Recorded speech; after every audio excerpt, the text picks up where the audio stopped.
దయచేసి సన్మానాలన్న తర్వాత ఇంకా అధ్యక్ష ఉపన్యాసం ఇవ్వాలి. మిత్రులతో సహకరించాలి. తర్వాత పెద్దలతో మాట్లాడతారు, వారి యొక్క ఆశీస్సులు ఇస్తారు. దయచేసి ఎవరైనా ఇంటి సభా మర్యాద కాదు, దయచేసి సహకరించండి ప్లీజ్ ప్లీజ్.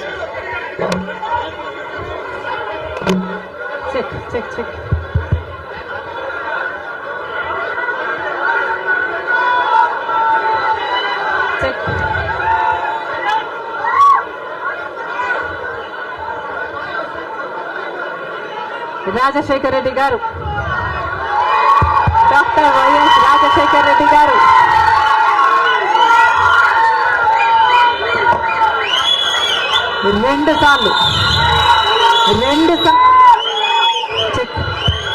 రెండు సార్లు ఇదే పిసిసి పదవిని చేపట్టారు. మళ్ళీ 2 సార్లు రాజశేఖర్ రెడ్డి గారు ముఖ్యమంత్రిగా గెలిచారు. అదే పిసిసి పదవిని, అంతటి బాధ్యతని రాజశేఖర్ రెడ్డి బిడ్డను నమ్మి వైఎస్ షర్మిలకు కాంగ్రెస్ పార్టీ, సోనియా గాంధీ గారు, రాహుల్ గాంధీ గారు, ఖార్గే గారు, కాంగ్రెస్ పార్టీ పెద్దలందరూ నన్ను నమ్మి ఈ బాధ్యతనివ్వడం రాజశేఖర్ రెడ్డి బిడ్డకు గర్వకారణం. మరొక్కసారి చేతులు జోడించి ఇంత బాధ్యతను, ఇంత నమ్మకాన్ని నా మీద ఉంచినందుకు మరొక్కసారి కృతజ్ఞతలు చెప్పుకుంటుంది రాజశేఖర్ రెడ్డి బిడ్డ. ఆంధ్ర రాష్ట్రానికి చెందిన ఇంతమంది నాయకులు,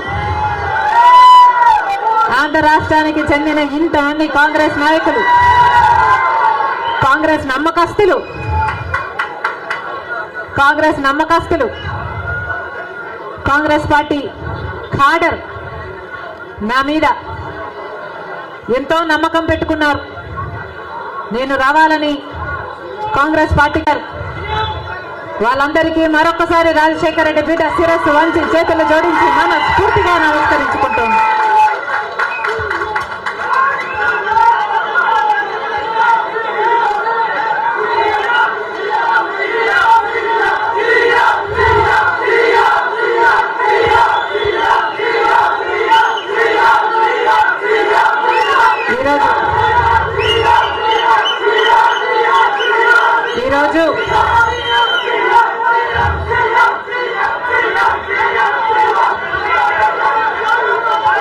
ఈరోజు ఒక్కసారి మీకు తెలియని విషయం కాదు, మీడియాకు తెలియని విషయం కాదు, ప్రజలకు తెలియని విషయం కాదు, కానీ గత 5 సంవత్సరాలుగా ఆంధ్ర రాష్ట్రంలో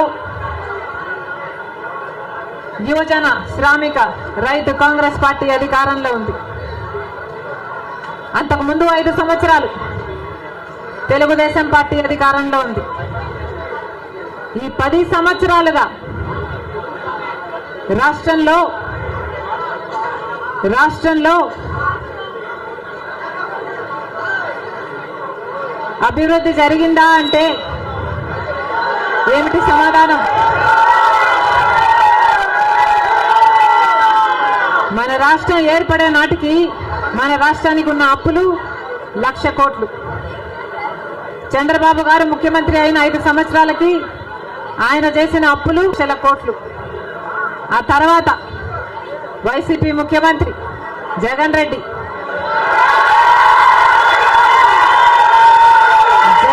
గారు చేసిన అప్పులు 3,00,000 కోట్లకు పైన. మొత్తంగా ఈరోజు అప్పులు 6.5 లక్షల కోట్లు. రాష్ట్రానికి చెందిన అప్పులు, కార్పొరేషన్లకు చెందిన లోన్లు చెల్లించాల్సినవన్నీ కలుపుకుంటే 10 లక్షల కోట్ల అప్పుల భారం ఆంధ్ర రాష్ట్రం మీద ఉంది. మరి ఇంత అప్పులు చేశారే, ఇన్ని డబ్బులు తెచ్చారే, మరి రాష్ట్రంలో ఏదైనా అభివృద్ధి జరిగిందా అని భూతద్దం పెట్టి చూసినా ఎక్కడా కనిపించదు. రాజధాని ఉందా? రాజధాని కట్టగలిగారా? రాజధాని కట్టడానికి డబ్బులు లేవు. కనీసం ఒక మెట్రో అయినా ఉందా? ఆంధ్ర రాష్ట్రంలో ఒక్క మెట్రో అయినా ఉందా? విజయవాడలో కనీసం ఒక్క మెట్రో అయినా ఉందా? ఎక్కడా లేదు, కనిపించదు. 10 సంవత్సరాలలో కనీసం 10 కొత్త పెద్ద పరిశ్రమలైనా వచ్చినాయా? రాలేదు. పరిశ్రమలు వస్తే మన బిడ్డలకు ఉద్యోగాలు వచ్చేవి. వచ్చినాయా మన బిడ్డలకు ఉద్యోగాలు? రాలేదు. కనీసం రోడ్లు వేసుకోవడానికి కూడా డబ్బులు లేవు ఆంధ్ర రాష్ట్రంలో. కనీసం ప్రభుత్వ ఉద్యోగస్తులకు జీతాలైనా సమయానికి ఇస్తున్నారా? దానికైనా డబ్బులున్నాయా? దానికి కూడా డబ్బులు లేవు. దేనికి డబ్బులు లేవు. అభివృద్ధి జరగలేదు. కానీ దళితుల మీద జరిగే దాడులు మాత్రం 100కు 100% పెరిగాయి. ఎక్కడ చూసినా ఇసుక మాఫియా, ఎక్కడ చూసినా లిక్కర్ మాఫియా, ఎక్కడ చూసినా మైనింగ్ మాఫియా, ఎక్కడ చూసినా దోచుకోవడం, దాచుకోవడం. ఇంతకంటే ఏం జరిగింది? 10 సంవత్సరాలు అయింది మన రాష్ట్రం ఏర్పడి. స్పెషల్ స్టేటస్ గురించి, స్పెషల్ స్టేటస్ వస్తే మన రాష్ట్రానికి స్పెషల్ స్టేటస్ వస్తే, ఆంధ్ర రాష్ట్రానికి స్పెషల్ స్టేటస్ వస్తే ట్యాక్స్ రిడక్షన్స్ వస్తాయి, రాయితీలు, ఇన్సెంటివ్స్ వస్తాయి, పరిశ్రమలు వస్తాయి. పరిశ్రమలు వస్తే మన బిడ్డలకు ఉద్యోగాలు వస్తాయి. కానీ 10 సంవత్సరాలైనా స్పెషల్ స్టేటస్ మాత్రం ఆంధ్ర రాష్ట్రానికి రాలేదు. రాలేదు అనడం కంటే పాలకులు తేలేకపోయారు అనడము కరెక్ట్. ఉత్తరాఖండ్ లో స్పెషల్ స్టేటస్ వస్తే 2000 కోట్ల పరిశ్రమల స్థాపన జరిగింది. దాంతో ఉద్యోగ అవకాశాలు 500% పెరిగాయి. హిమాచల్ ప్రదేశ్ లో స్పెషల్ స్టేటస్ వాళ్ళకి ఇస్తే 10,000 పరిశ్రమల స్థాపన జరిగాయి. మరి మనకుందా స్పెషల్ స్టేటస్? ఎందుకు లేదు స్పెషల్ స్టేటస్? ఎందుకంటే పాలకులు స్పెషల్ స్టేటస్ తేవడంలో విఫలమయ్యారు, వాళ్లకు చేత కాలేదు. కాబట్టి కాంగ్రెస్ పార్టీ ఆ రోజు స్పెషల్ స్టేటస్ 5 సంవత్సరాల కోసం ఇవ్వాలి అంటే బీజేపీ పార్టీ ఏమంది? 10 సంవత్సరాలు ఇవ్వాలి అని ఎలక్షన్లలో ఊదరగొట్టారు. 10 సంవత్సరాలు ఇస్తాము మేము అధికారంలోకి వస్తే అని. ఇక చంద్రబాబు గారు అయితే 15 సంవత్సరాలు మాకు స్పెషల్ స్టేటస్ కావాలి అని కొట్లాడాడు.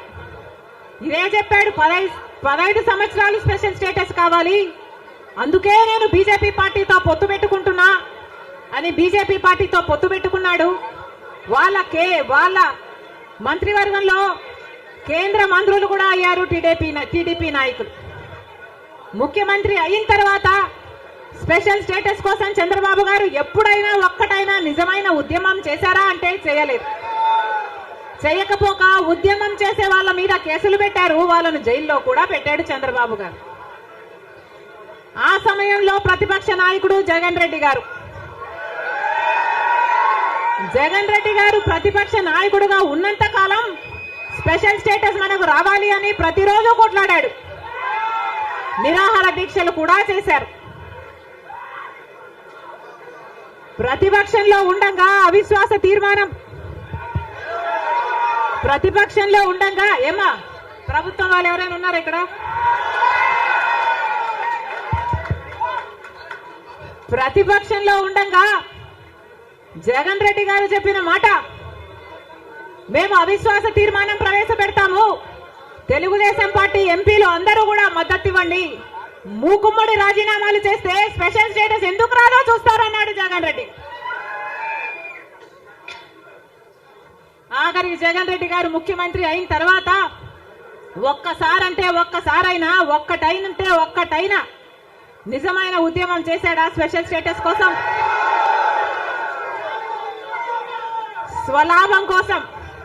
స్వలాభం కోసం రాష్ట్ర ప్రయోజనాలను తాకట్టు పెట్టింది వైసీపీ. ఈ రోజు మనకు స్పెషల్ స్టేటస్ లేదు కదా, కనీసం ఒక ప్యాకేజ్ కూడా లేదు. ఉన్న ప్రభుత్వమైనా ప్రతిపక్షమైనా ఒక్కటంటే ఒక్క నిజమైన ఉద్యమం చేసింది లేదు. ఈ రోజు మనకు స్పెషల్ స్టేటస్ లేదు అంటే ఆ పాపం ముమ్మాటికి చంద్రబాబు గారిది, ముమ్మాటికి జగన్ రెడ్డి గారిది. స్వలాభం కోసం ఇద్దరు ప్రజల ప్రయోజనాలను తాకెట్టు పెట్టారు. టీడీపీ అంతే, వైసీపీ అంతే, దొందే. అమరావతి రాజధాని అమరావతి అన్నాడు చంద్రబాబు గారు. సింగపూర్ను చేస్తానన్నాడు. 3D గ్రాఫిక్స్ మొత్తం గుర్తుందా? 3D గ్రాఫిక్స్ చూపించాడు చంద్రబాబు గారు. పోనీ అమరావతి రాజధాని అయిందా అంటే అది కాలేదు. జగన్ రెడ్డి గారు వచ్చారు. ఒకటి కాదు 3 రాజధానిలు అన్నారు. పోనీ 3 రాజధానిలు అయ్యాయా అంటే ఒక్కటి కూడా లేదు. ఈరోజు మనకు రాజధాని ఏది అంటే ఏదో మనకే అర్థం కాని పరిస్థితి. ఒకటైనా ఉందా అంటే ఏదీ లేదు, ఒకటి కూడా లేదు. మరి ఏమి సాధించుకున్నట్టు? పోలవరం ప్రాజెక్ట్ ఎప్పుడో 1941లో పోలవరం ప్రాజెక్టు కట్టాలనుకుంటే సాధ్యపడలేదు. ఆఖరికి రాజశేఖర్ రెడ్డి గారు ముఖ్యమంత్రి అయిన 2004లో రాజశేఖర్ రెడ్డి గారు జలయజ్ఞంలో భాగంగా పోలవరం ప్రాజెక్టును స్థాపించడం జరిగింది. రాజశేఖర్ రెడ్డి గారు ముఖ్యమంత్రిగా ఉండగా పోలవరం ప్రాజెక్టు చెందిన కుడి ఎడమ కాలువల పనులు కూడా చాలా శాతం చేశారు రాజశేఖర్ రెడ్డి గారు. మన దురదృష్టం రాజశేఖర్ రెడ్డి గారు వెళ్ళిపోయారు. ఆయన చనిపోయాక మళ్ళా పోలవరం ఒక్క అడుగు కూడా ముందుకు పడలేదు. చంద్రబాబు గారు పోలవరాన్ని తాకట్టు పెట్టారు బీజేపీ దోస్తీ కోసము. ఇటు జగన్ రెడ్డి గారు బీజేపీతో దోస్తీ కోసం పోలవరాన్ని తాకట్టు పెట్టారు. అంతేకాదు బీజేపీ అధికారంలో 10 సంవత్సరానికి 2 కోట్ల ఉద్యోగాలు ఇస్తామంది బీజేపీ పార్టీ. 10 సంవత్సరాలలో ఎన్ని కోట్లు వచ్చుండాలి? 20 కోట్ల ఉద్యోగాలు వచ్చుండాలి మన దేశంలో. ఆంధ్ర రాష్ట్రానికి కనీసం 1 కోటి ఉద్యోగాలైనా ఇచ్చిందా బీజేపీ పార్టీ? పోనీ 10 లక్షల ఉద్యోగాలైనా ఇచ్చిందా బీజేపీ పార్టీ? కనీసం 1 లక్ష ఉద్యోగాలైనా వచ్చినాయా? లేదు. ఆంధ్ర రాష్ట్రంలో 1 లక్ష అంటే 1 లక్ష ఉద్యోగాలు కూడా ఇవ్వలేదు బీజేపీ పార్టీ. ఉన్నవి కూడా ఊడాయి. బీజేపీ పార్టీ ఆ రోజు చెప్పిన మాట, రైతులకి ఆదాయము డబుల్ చేస్తామన్నారు. రైతుల ఆదాయం డబుల్ చేయడం ఏమో గాని రైతులకున్న ఖర్చులు 10 ఇంతలు పెరిగాయి. ఈరోజు అప్పు లేని రైతు ఉన్నాడా? అప్పు లేని రైతు ఎవరైనా ఉన్నారా అని ఎవరిని అడిగినా లేదమ్మా అప్పుల పాలైపోయాం. రైతు అన్నవాడు ఆత్మహత్యలు చేసుకున్నా గానీ ఎవ్వడు పట్టించుకునేవాడు లేడు. మరి ఎందుకున్నట్టు బీజేపీ పార్టీ అధికారంలో ఏం చెప్పారు? స్విస్ బ్యాంకులలో విదేశాలలో ఉన్న బ్లాక్ మనీ మొత్తము తీసుకొస్తాము, అన్ని పేదల చేతుల్లో పెడతాము అని చెప్పింది బీజేపీ పార్టీ. పెట్టారా? పేదల చేతుల్లో 1 రూపాయినా పెట్టిందా బీజేపీ పార్టీ?